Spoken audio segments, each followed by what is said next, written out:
Un miércoles, 2 días antes de la Pascua, los líderes religiosos judíos se encontraron, se reunieron a confabular, a conspirar para arrestar y matar a Jesús.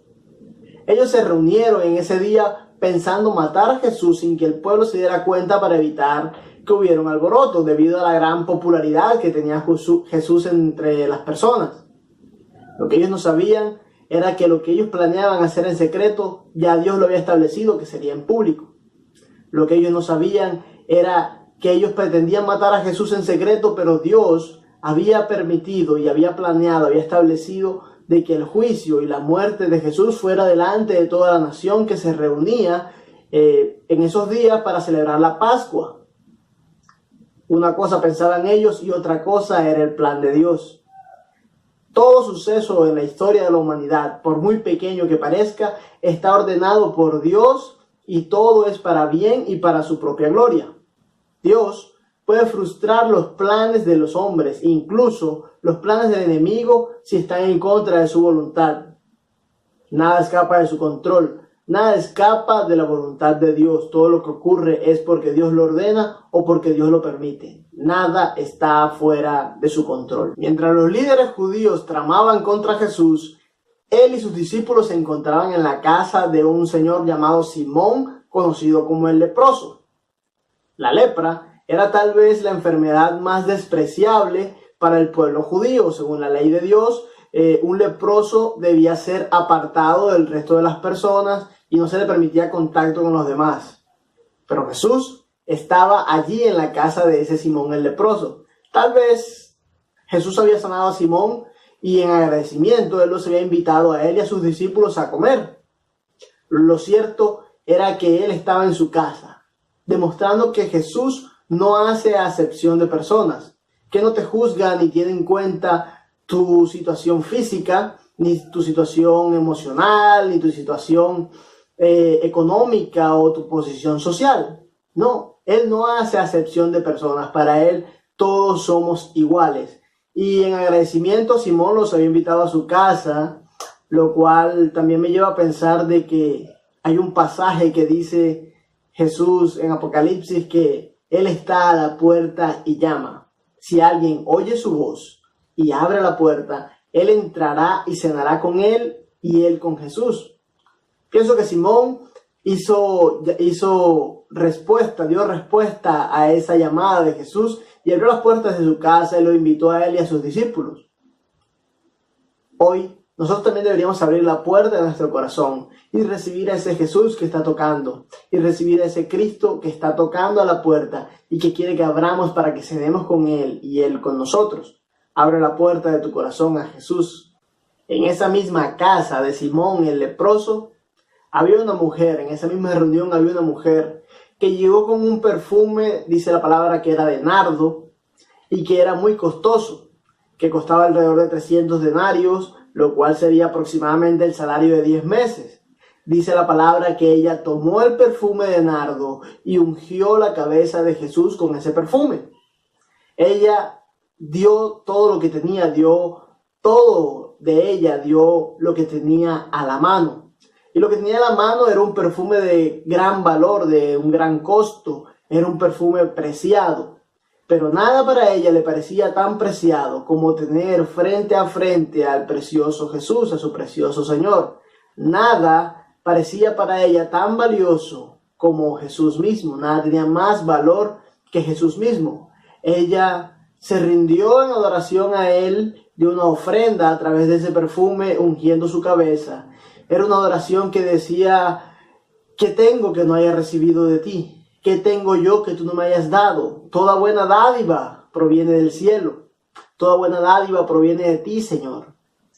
Ella adoró sin temor, sin reparos, sin miedo al que dirán, sin medida. Ella adoró al Señor sin medida. Ella entregó todo de sí. Y a veces nosotros nos quedamos cortos en la adoración al Señor. A veces nos restringimos tanto en nuestras muestras de amor a Dios, en nuestras muestras de adoración al Señor, en nuestras ofrendas a Dios. No entregamos todo de nosotros porque a veces amamos más ese todo que al Señor mismo. A veces adoramos más al todo que al dueño de todo. O a veces incluso nos avergonzamos de los actos de adoración a Dios. A veces nos avergonzamos de Dios mismo y ponemos por delante y por encima de todo el qué dirán las personas. Siempre habrá quien nos cuestione, siempre habrá alguien que diga que lo que hacemos es una pérdida de tiempo, que es un desperdicio. Pero eso no es una excusa para no adorar a Dios. De hecho, inmediatamente después que ella unge a Jesús, enseguida se levantaron las personas, algunas personas que estaban alrededor, y pusieron el grito en el cielo como diciendo: esto es un desperdicio de tiempo, esto es un desperdicio de dinero, eso pudo haberse vendido y dárselo a los pobres. Pero Jesús salió a la defensa de esa mujer y dijo: déjenla, ¿por qué la molestan? ¿Ven? A ella le pasó y a nosotros también. Las personas se levantarán, incluso, lamentablemente, personas muy cercanas, se levantarán también a decir que esos actos de adoración, esos actos de fe, son un desperdicio de dinero, son un desperdicio de tiempo, son un desperdicio de fuerzas. Nos tratarán de locos, de ignorantes, nos tratarán de fanáticos y de tantas otras cosas. Pero Jesús saldrá a nuestra defensa, así como salió a la defensa de la mujer que lo ungía. Él dirá: déjenlos, porque los molestan. Todo acto de adoración a Dios, toda ofrenda al Señor, todo acto de fe y de devoción al Señor quedará para la historia y quedará guardado en el corazón del Señor. El Señor es nuestro abogado.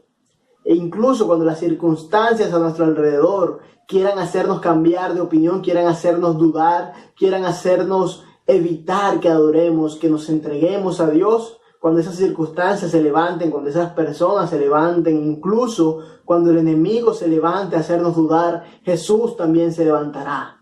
Jesús, que es nuestro abogado, Jesús, que es nuestro defensor, Jesús, que intercede por nosotros hoy en día sentado a la diestra del Padre, se levantará y dirá: déjenlos, ¿por qué los molestan? Inmediatamente ocurrió todo eso. Judas salió del lugar furioso, tal vez decepcionado, porque Jesús no era ese líder político, ese líder militar, ese aspirante al rey de los judíos que Judas creía o que Judas quería que fuera. Salió decepcionado porque se dio cuenta de que a Jesús no le interesaba el dinero, no le interesaban las riquezas, ni el poder, ni un estatus político o socioeconómico mayor. Judas salió de allí a negociar con los líderes religiosos del pueblo de Israel y tasó el precio de entregar a Jesús en 30 monedas de plata. 30 monedas que tal vez significaban mucho más para Judas que Jesús mismo. 30 monedas que tenían mayor valor que el propio maestro. Judas vendió a Jesús por 30 monedas, pero Cristo vale más que 30 monedas. Cristo tiene mayor valor que las joyas de la corona inglesa. Jesús tiene mayor valor que todo el dinero del mundo, tiene mayor valor que el dinero del mundo y que el mundo mismo. Judas lo vendió por 30 monedas, pero a veces nosotros lo hacemos gratis. A veces nosotros dejamos a Jesús atrás cuando entramos a un lugar o cuando nos reunimos con algunas personas y nos olvidamos de Jesús, lo dejamos atrás con el fin de agradar a esas personas. No nos comportamos como Jesús nos manda, no hablamos como Jesús nos manda, no somos quienes Jesús nos manda a hacer. Eso, amigos míos, también es traicionar a Jesús, no por 30 monedas, por agradar a 2 o 3 personas. A veces preferimos agradar a las personas que agradar a Dios. A veces incluso nos deshacemos de Jesús por menos, lo rechazamos, lo dejamos a un lado, lo relegamos, nos deshacemos de Él. ¿Qué nos hace diferente a Judas? Lamentablemente, podemos vender a Jesús, podemos deshacernos de Él, podemos rechazarlo, pero no podremos comprarlo. Para tener a Jesús no se necesita dinero. Si alguien te dice que necesitas dinero para tener a Jesús, te está mintiendo. Huye de esa persona. Para tener a Jesús solamente necesitamos fe. Para tener a Jesús, para tener su gracia, para tener su favor, Lo único que necesitamos es que Él ponga fe en nuestro corazón. Es tener fe en nuestro corazón para creer en Él. No una fe cualquiera, no una fe en cualquier cosa. Fe en Dios, fe en Jesús mismo, creer en Él. No era necesaria una transacción para que Jesús fuese arrestado y fuese crucificado.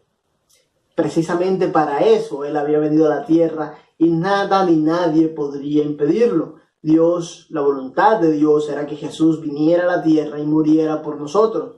Nada ni nadie podía impedirlo.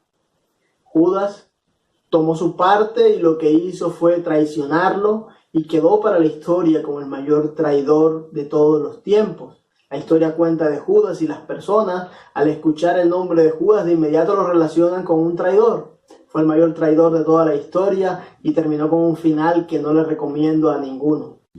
Existen dos clases diferentes de personas. La primera de ellas, los que son egoístas y solamente piensan en ellos mismos, así como los líderes religiosos judíos que les afectaba y no les gustaba ver a Jesús como era tan popular, y ellos solamente pensaban en callarlo a las malas porque temían que su posición, la posición de ellos, cayera a causa de lo que crecía la popularidad de Jesús. O los que eran como Judas también, hacen parte de esos egoístas que solamente piensan en ellos y que aman al dinero mucho más que a Dios, que solamente piensan en enriquecerse o en lograr una alta posición socioeconómica y que no les importa a quién se lleven por delante, no les importa la cabeza de quien ruede. El segundo tipo de personas son aquellos para quienes Dios es primero que todo, para quienes Dios es más importante incluso que ellos mismos. A este grupo de personas no les importa darlo todo de sí, entregarlo todo, poner todo a disposición del Señor. Como Simón el leproso que puso su casa a disposición del Señor. O como la mujer que entregó y ungió la cabeza de Jesús con un perfume de nardo de 300 denarios.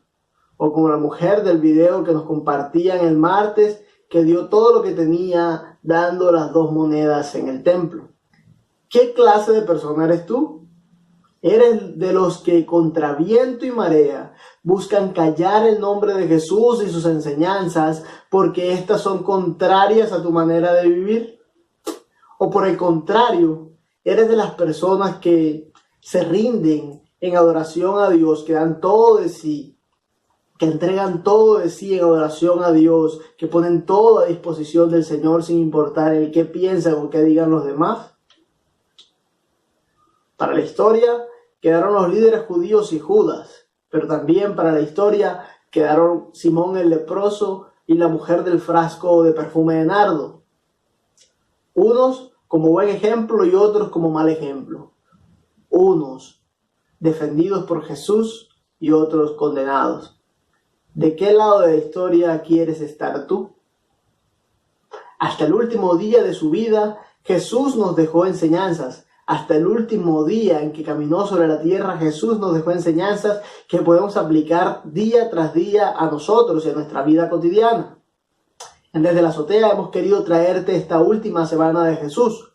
Hoy fue lo que hice ese último miércoles.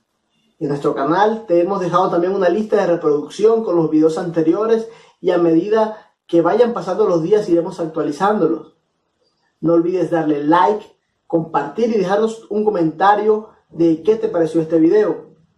Esto es Desde la Azotea. Recuerda que lo que has escuchado, lo que Jesús nos ha susurrado al oído, lo que nos ha dicho en el secreto, grítelo desde la azotea. Mi nombre es Winston Socarrás. Nos vemos en un próximo video.